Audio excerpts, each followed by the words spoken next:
আজকে আমি মোমো বানিয়ে দেখাবো, সেটা গমের আটা দিয়ে। যে আটায় আমরা প্রতিদিন রুটি খাই সেই আটা নিয়েছি। আর একটু আলু কুচো কুচো করে, সেটা কুচি কুচি করে আলুগুলোকে একটু ভাপিয়েও নিয়েছি জল দিয়ে, নুন দিয়ে। আর সয়াবিনটা ভিজিয়ে নিয়েছি। এই আটাটাতে আমি হাফ চামচের মতো তেল দিলাম আর একটু নুন দিয়ে আটাটাকে মেখে নিচ্ছি আমি, তারপর দেখাচ্ছি। আর এই সয়াবিনটাকে আমি মিক্সির জারে নিয়ে সয়াবিনটাকে পেস্ট করে নিলাম একটা লঙ্কা দিয়ে, আর ওপরে নুনটা দিয়ে রেডি রাখলাম। এই যে আটাটা এরকমভাবে মাখা হবে, খুব বেশি শক্তও না খুব বেশি নরমও না। এবার ছোটো ছোটো লেচি কেটে নেব। এই যে কড়াইয়ে একটু তেল দিলাম, পরিমাণ মতো জিরা ফোড়ন দিলাম,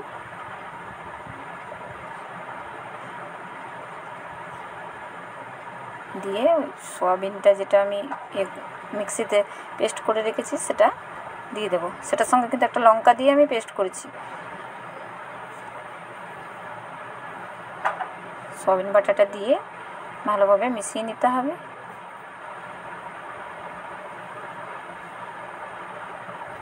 লবণটা আমি আগেই দিয়ে রেখেছিলাম, সেটা নেড়ে নিতে হবে।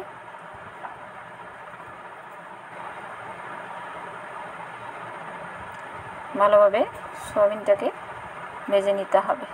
এই সেদ্ধ করা আলুটাও দিয়ে দিলাম কিছু করে, খুব বেশি সেদ্ধ করিনি। আপনারা চাইলে গাজর বাঁধাকপি এইসবও দিতে পারেন। আমার এটা খুব ইয়ের মধ্যে হলো, তাই সয়াবিনের সঙ্গে আমি আলুটাই দিলাম। একটু সবজি মশলা দিলাম,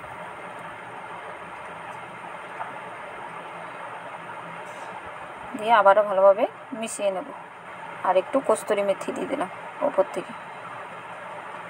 যেহেতু বাচ্চার টিফিন বানাচ্ছি তাই খুব বেশি তেলও ব্যবহার করছি না, খুব বেশি মশলাও আমি এখানে ব্যবহার করছি না। এই যে একটু কাশ্মীরি লঙ্কা গুঁড়ো দিয়ে দিলাম, দিয়ে ভালোভাবে আবারও মিশিয়ে নিচ্ছি।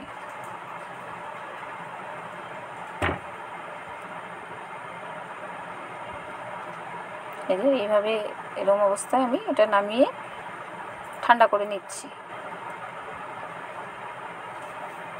লেচিগুলো থেকে ছোট ছোট লুচির মতো করে আটা দিয়ে বেলে নেব। আর এই জল গরম হতে দিয়েছি, সেখানে আমি ঝুড়িটা বসিয়ে দিয়েছি। এই যে এইভাবে পাতলা পাতলা করে, খুব বেশি পাতলাও না খুব বেশি মোটাও না, পরিমাণ মতো পুর ভরে দিলাম। ভরে এটা এইভাবে আপনারা যে যেমন শেপে পছন্দ করেন সেই রকম শেপে করে নেবেন। আমি এইভাবে একটু তাড়াতাড়ি হবে তাই করে নেব।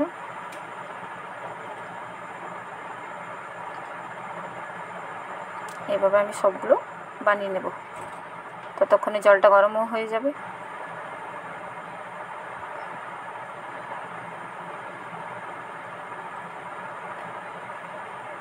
এই লুচিগুলো যেগুলো বেলেছি আমি, সেগুলো আমি কিন্তু আটা দিয়েই বেলেছি, আর কোনো রকম কিন্তু তেল ব্যবহার করিনি আমি। এই যে এইভাবে দুরকম শেপে আমি এগুলো বানিয়ে নেব। এভাবে আপনারা বাচ্চাদের টিফিনে দেবেন আটার মোমো। এই যে আমি ঝুড়িটা যেটা বসিয়েছি সেটাতে আগে থেকে কিন্তু একটু তেলও মাখিয়ে নিয়েছি। আর একটু দূরে দূরেই দেবেন, দিয়ে আমি 10 মিনিটের জন্য গ্যাসটা জোরে করে রেখে দিচ্ছি। 10 মিনিট হয়ে গেলে খুলে দেখাচ্ছি, দেখুন হয়ে গেছে মোমোগুলো আমার। খুব বেশি সময় লাগবে না। এবার ওগুলো আমি ঠান্ডা করে দেখাচ্ছি। এই যে আটার মোমো আমার রেডি। সস বা আপনারা যে কোনো চাটনিও সঙ্গে সার্ভ করুন।